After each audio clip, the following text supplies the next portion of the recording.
And we are on the air. Good afternoon, everybody, and welcome to the show that makes a Vicodin look sexy. This is the Sports Box, but the only opinion that matters.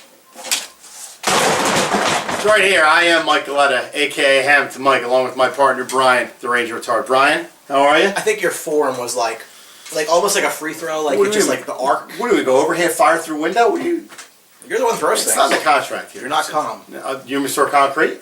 That'd be good. If I start throwing bowling balls and stuff across the room? That would be bad. Oh, God. Anyway, today we're going to talk about our NHL preview. We are going to talk New York Rangers. Oh, did I just say that and get a sore throat? Yep. New York Rangers. And Brian has a little... Oh, my God, get that off my head. Brian, the Ranger Retard, have a little insight about this. So, Brian, a little bit. Brian, let's kick it right off out of the gate. Did the Rangers recover in the offseason from the Stepan trade? Well, I think it depends on your... Because they're loaded at center. Well, yeah, they're not. I know you're being sarcastic. I know you're being sarcastic. Sorry. They're not. Here's my take on that whole thing. So, you say, did they recover? I say they really made out. Because if you look at the overall here, and I'm going to touch on a couple of things we're going to talk about as like a tree a little bit. They got rid of Derek Stepan 4 days prior to when his contract would have gone into a no-movement clause for 4 years. Correct. At $6.5 million. Correct. This is a lot of money for a guy who, frankly, his production was slipping. You know, I think his crowning achievement in New York was scoring that Game 7 overtime goal against Washington in 2015. Was never really the same player. They traded Antti Raanta, a backup goaltender who, for whatever reason, Benoit Allaire, the Rangers goalie coach, he just finds these guys and churns them out. Cam Talbot, Antti Raanta. So in exchange for those two players, they ended up with the 7th overall pick in the draft. They took Lias Andersson out of Sweden. Yep. They ended up with Anthony DeAngelo, 21-year-old defenseman, local boy here in the Sewell, New Jersey area. Ton of offensive talent. We'll talk about him in a little bit. And free cap space. We all know what they did with that free cap space, but I'll let you bring it up so I can talk about it again. But the free cap space? Yes. What do you want to They talk made about? a signing in the offseason. Did they? They did. Who did they sign? They signed Kevin Shattenkirk. Oh, wow. The one you want to have dinner with and hang out at your Shatty house. Deuces. I'm surprised Kevin Shattenkirk doesn't live at his house the way you talk about him in the offseason. But Shatty's my boy. So, all in all, you say recover, I say what a great trade. yeah. But I will give you that they are a little weaker at center. I would admit I that. will tell you, you did break the Shattenkirk thing wide open. You did say he's coming here. They love that the Rangers want him and stuff, and he is just living the dream. He wanted, we talk a lot about guys in sports going places for the money, mercenaries. Whether you like the Rangers or you don't, what a great story that this kid basically called the Rangers and said, I want to play for you. Here's a deal I'll take. Will you do it? And that's where the negotiation started. Yeah. He grew up a Ranger fan. He knows what it's like to be a Rangers fan and everything that goes along with it. So, he's not a mercenary. The kid wants to win in New York. But, and getting back to the Rangers, you look at the Rangers line, you look at, they're loaded with talent. I mean, you got Jimmy Vesey, you got Zibanejad. You actually got that right. Like that. Jesper Faust, you got that. You got, Filip Chytil, the 18-year-old. The 18-year-old Filip. Yes. I will give it. I'm a Flyers fan, but we will give it to the Rangers. They are loaded with talent. A lot of guys here are interchangeable parts, can slide in there. Even Chris Kreider. I mean, you can move him around a little bit. Michael Rabner. I mean, the offensive firepower for this Rangers team is a little bit scary. I think they're like a some of their parts approach. They got a lot of great guys. I would agree with you that they don't have elite level skill guys. Like they don't have a Sidney Crosby or a Connor McDavid or a guy of that ilk. And I will admit that to anybody. But I think that they're such a deep team, right? Kreider scored 28 goals last year. Grabner scored 27 goals last year. Nash and Miller both had about 22, 23.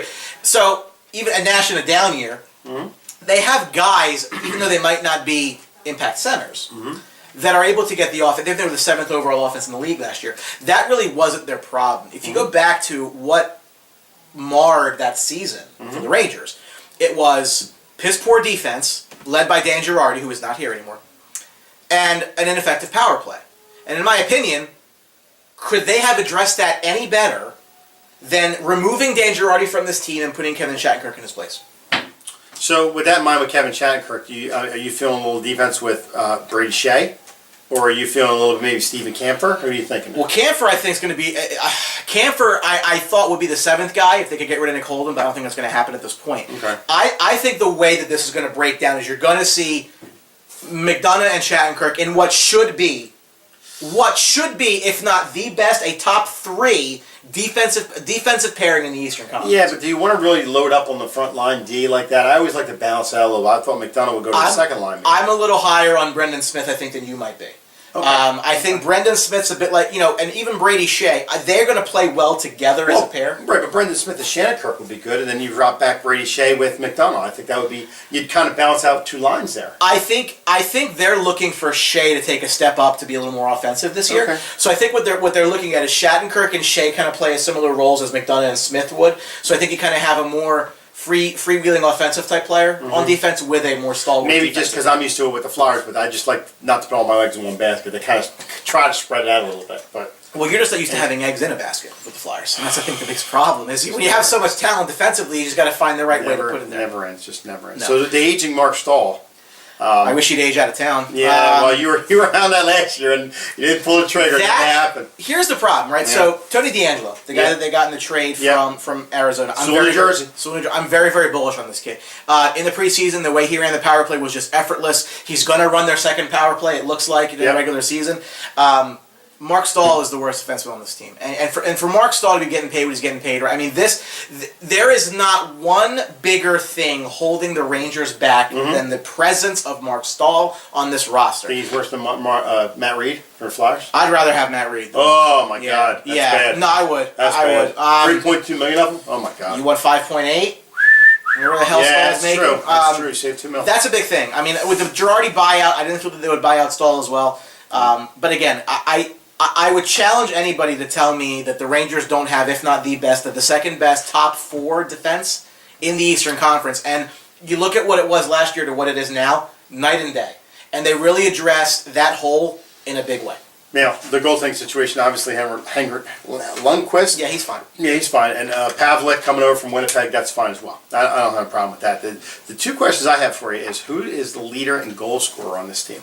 I think it's going to be Kreider again. Kreider, for me, again, almost 30 goals last year. He has to be the sniper if this team's going to have one. I feel Grabner played above himself last year, so I don't really see him getting back to 27 goals. Rick Nash is in the 8th inning of his Ranger career. Well, that was my second question. Do you think Rick Nash is done? Do I think he's done? No. I think this is his last season in New York. I don't think they bring him back. Yeah.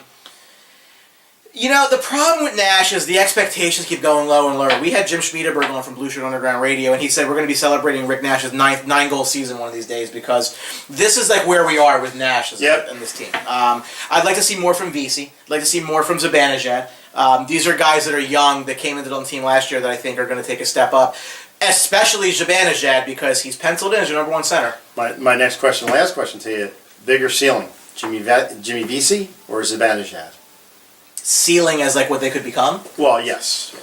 I think it's Zibanejad. I'm going to say Zibanejad, and I think it has to be Zibanejad because he's the number 1 center. Yep. Where I think the questions start coming for this team is, who's your number 2 center? Because it was supposed to be Kevin Hayes. And Filip really, really impressed in camp. He's an 18-year-old kid that's going to be the 2nd-line center for the New York Rangers this year. You got to love that for a team that hasn't made their first-round picks in a while. It's going to be interesting, I think, to see how that plays itself out. But also, it's all about. You can have all these players, and that's great. Alain Vigneault tends to use them in the wrong position most of the time, and I think that also holds the Rangers back.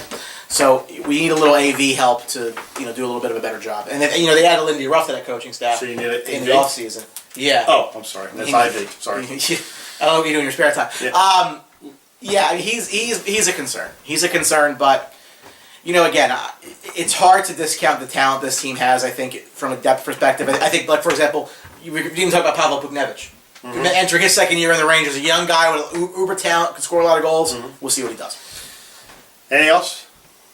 I'm bullish on the Rangers. I'm bullish on the Rangers because again, when you have such clear holes, and then you address the clear holes, how can I be upset at that? And it's funny that we talked to Flyers preview, a while ago, and then we talked to Rangers now. It's funny, heading in 2 different directions. The Rangers are right here, headed for the Cup, and then the Flyers are just hoping. I would hope they're headed for the Cup. And again, they're in a very difficult division. I mean, the top 10 teams in the league, 4 of them are in this division. Metro is tough. It's tough. I mean, they're going to be a playoff team. I think that's a pretty safe bet. But again, I think given where they are, I think a 4th or 5th seed is a good spot. Maybe even 3rd. Well, You see, but again, I go back to last year, and I said the entire time they were better off ending up as a first wild card to go play weaker teams in the Atlantic than be in this whole battle royal in the Metro. The Rangers are definitely a playoff team in a way of that they get in, they start to. I'm sorry, am I boring you with talking Rangers? Well, we are talking Rangers. But no, fourth or fifth is fine for them because I think they get in and they play better as a lower seed for some reason. They just seem to turn it up a notch. I would agree with that. I mean, again, the series. I mean, they really let a series go last year against Ottawa, and it's going to bother Rangers fans for a very long time. Yep, and they got a couple different calls in this game. Got to let them go too. We won't get into that. We can do a show on that. The late goals, obviously. Hurt them. I don't know. But again, I feel bullish on the team. I really. The Rangers being an old team to me is also kind of a misnomer because really, and I understand this is a big. If you take Lundqvist, Nash, and Stahl off the team, I think there's only one guy over 30 years old. So it isn't as though this team's, the Sharks, where they had a lot, the Thornton and Marlowe type thing. Yeah. So I don't believe necessarily that the window is that tight for this team. What I will say is the window for Lundqvist is very short. Oh. I think he has to win it this year or next year if he's going to have any chance to do this. Oh, absolutely. I mean, but Lundqvist is 32? 35. 35. 35. Okay. And goalies last long. He came into camp in really good shape.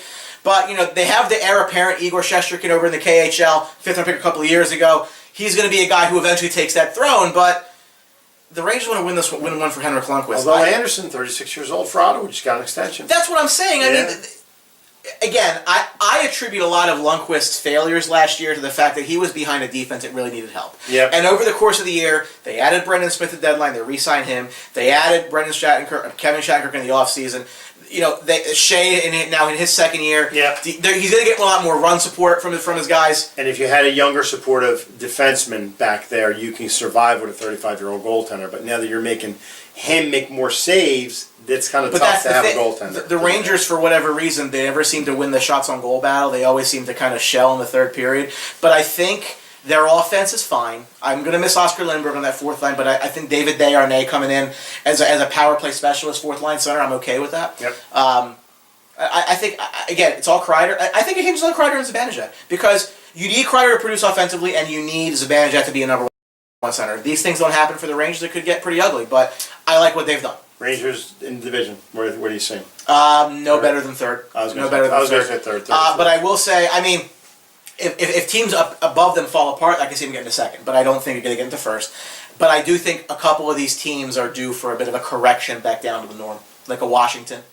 Yeah. Maybe a Columbus a little bit. I'm surprised Washington didn't do more than what they did in the offseason. I'm surprised. They got the Ovechkin deal they got to get rid of.